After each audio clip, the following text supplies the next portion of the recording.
Anak-anak itu ada yang tahu tidak hubungan Pancasila dengan hak dan kewajiban asasi manusia pada sila pertama?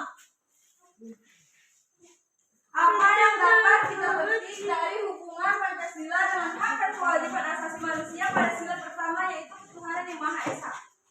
Ada yang tahu tidak? Sila pertama itu mengandung yang pertama adalah beribadah kepada Tuhan sesuai dengan agama yang dipercayai. Jadi kita tidak boleh memaksakan agama atau memaksakan kehendak kita terhadap agama Islam. Agama lain, kita agama Islam kan? Ya, yang kedua, saling menghormati pilihan agama, kepercayaan, serta kebebasan beribadah. Jadi kita harus menghargai kepercayaan dari agama lain, tidak boleh mengejek dan juga merendahkan agama lain. Kita ini agama apa? Kamu agama apa? Islam kan? Jadi kita tidak boleh mengejek agama lain seperti agama Kristen, agama Buddha ataupun agama Hindu. Jadi kalau semisal nanti kalian punya teman yang berbeda agama dari kalian, misalnya kalian Islam, teman kalian Kristen, kalian tidak boleh merendahkan teman kalian yang Kristen. Kalian harus merangkul dan berteman dengan mereka, tapi dengan kepercayaan dan agama kita masing-masing. Kita boleh berteman, tapi kita tidak boleh mengikuti agama teman kita. Ya, kita harus tetap kokoh pada pendirian kita, itu agama Islam. Udah paham? Udah?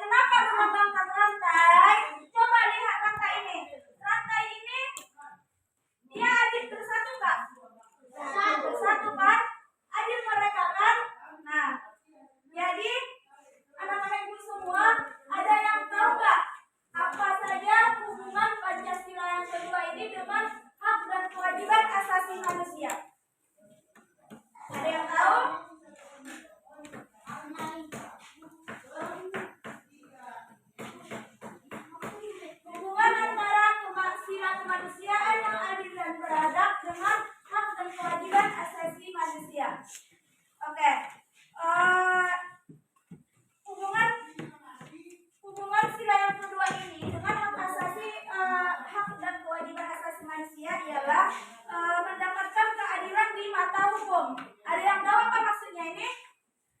Nah, mendapatkan keadilan di mata hukum.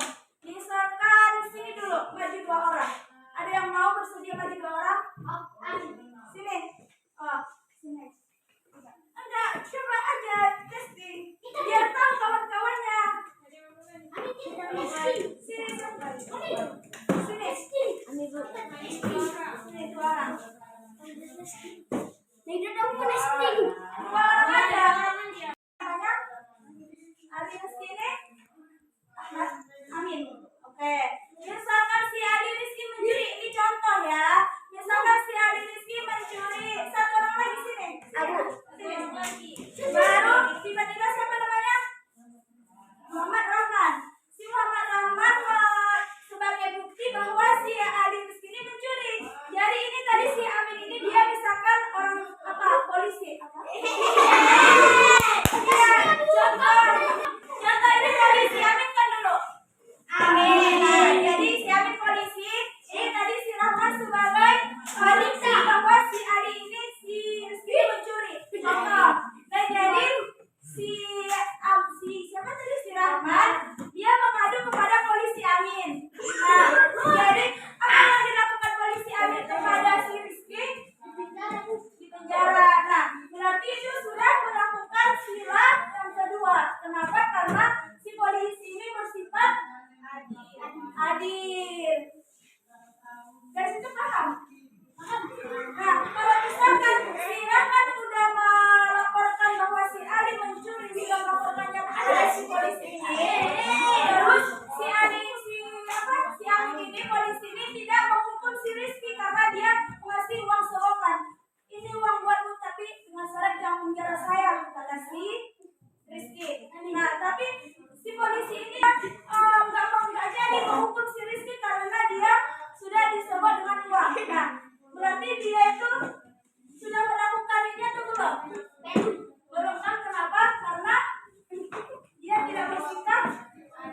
hadir. Oke, silakan duduk. Itulah salah satu hubungan Pancasila dengan hak kewajiban asasi manusia. Bersikap adil dan membela kebenaran ini, contohnya kita kaitkan dengan yang lain juga. Jangan. Lalu bersikap adil dan membela kebenaran, kita kaitkan dengan contoh yang tadi juga. Si Rahmat tadi sudah melaporkan tidak bertiga, yaitu Persatuan Indonesia. Ini melakukan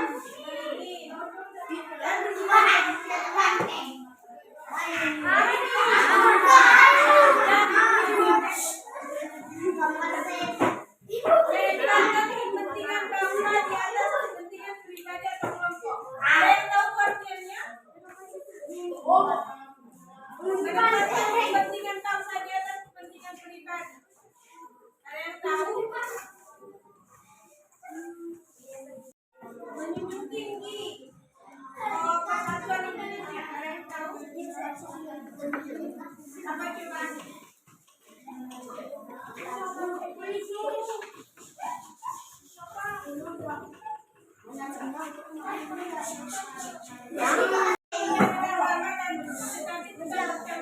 Itulah adalah contoh dari persatuan supaya menjaga Tuhan Ika. Sudah paham? Siapa lagi?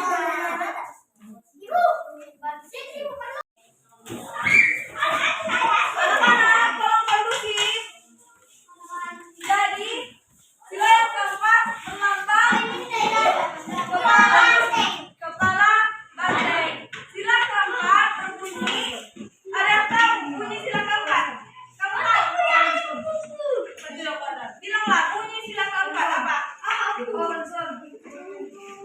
Jadi, sila keempat melambang kepala banteng yang berbunyi kerakyatan yang dipimpin oleh hikmat, kebersamaan dalam kemusyawaratan. Jadi, sikap yang bisa kita ambil dari sila keempat ini adalah berpendapat serta menghormati pendapat orang lain dan tidak memaksa pendapat pribadi. Jadi, kita berpendapat serta menghormati pendapat orang lain. Kita boleh mengeluarkan pendapat dan temanku juga boleh mengeluarkan pendapat. Misalnya kamu mengeluarkan pendapat dan kamu juga mengeluarkan pendapat. Jika kamu tidak setuju dengan pendapat dari temanmu ini, kamu tidak boleh memaksakan pendapat kamu kepada temanmu, ya kan?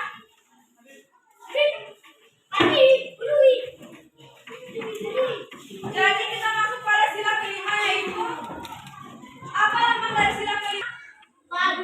Padi dan kapas. Jadi lambang dari sila kelima adalah padi dan kapas. Ada yang tahu bunyi dari sila kelima apa? Apa?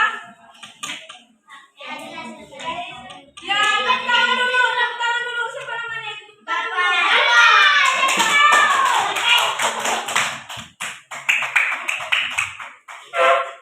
Jadi sikap yang dapat kita ambil dari sila kelima ini yaitu keadilan sosial bagi seluruh rakyat Indonesia, yaitu saling menghormati hasil karya orang lain.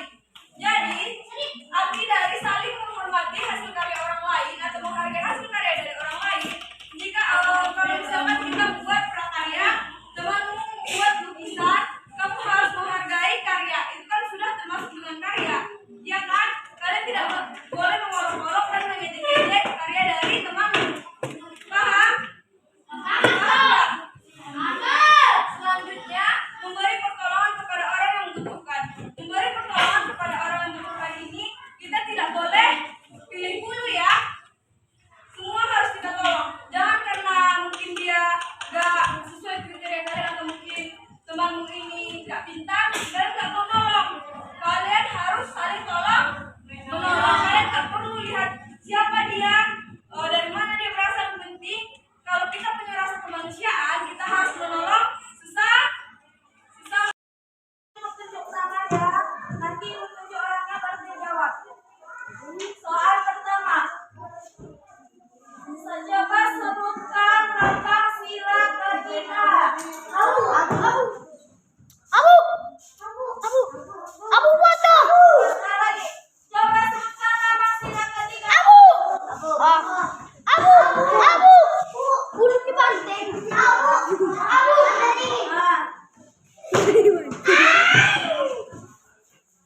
banteng. Soal kedua. Apa lambang sila kelima?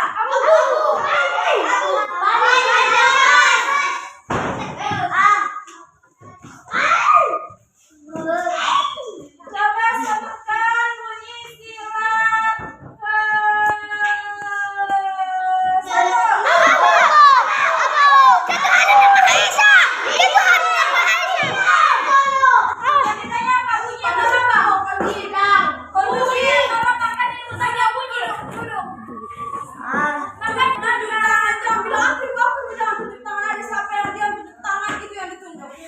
sebutkan bunyi lambang pertama.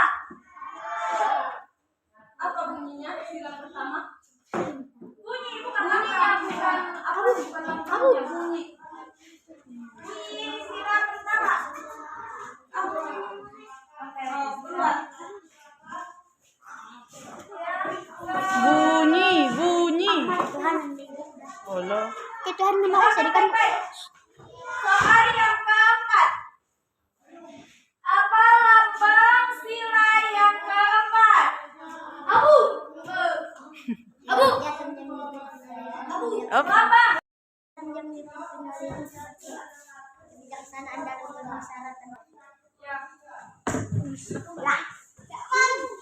Selanjutnya. Tunjuk tangan ulang pada siapa yang bisa menjawab sila kelima? Sila kelima. Bisa. Sila kelima. Iya, sila kelima bunyi. Bunyi dari sila kelima. Sip di pada ko tunjuk tangan ni ba indah audio na.